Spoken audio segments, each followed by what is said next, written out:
আসসালামু আলাইকুম মামা। দীর্ঘদিন যাবত তো খাইতেছেন সরষের তেল, কি অবস্থা আমাদের এটা?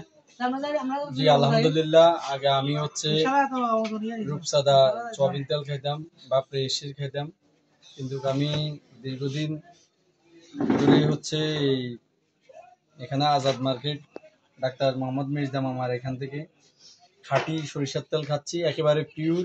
আমি দেখে শুনে নিচ্ছি এবং আমার চোখের সামনে এটা তৈরি হচ্ছে, এবং আমি এটা খাওয়ার পরে আলহামদুলিল্লাহ এতটুকু দেখেছি যে ইনশাআল্লাহ আমার অ্যাসিডিটির পরিমাণ আমার পরিবারে প্রচুর কমছে। যেখানে আমি মেডিসিনের সাথে ইনভলভ থাকার পরেও প্রায় এই প্রতি মাসে 1-1.5 বক্স করে আমাদের পরিবারে গ্যাস্ট্রিক ওষুধ লাগতো, সেই জায়গায় এটা আমার মনে হচ্ছে প্রায় 75% মানে কমে গেছে এখন ইনশাল্লাহ।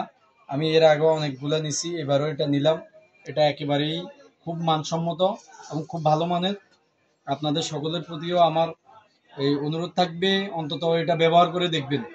বিশেষ করে 1 মাস ব্যবহার করলেই আপনি তফাৎটা বুঝতে পারবেন যে এটা ইনশাল্লাহ কতটুকু রেজাল্ট বা কি আসল বিষয়।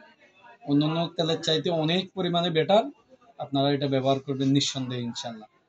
থ্যাংক ইউ মামা, আমাদের সরষের তেল সবসময় খাওয়ার জন্য।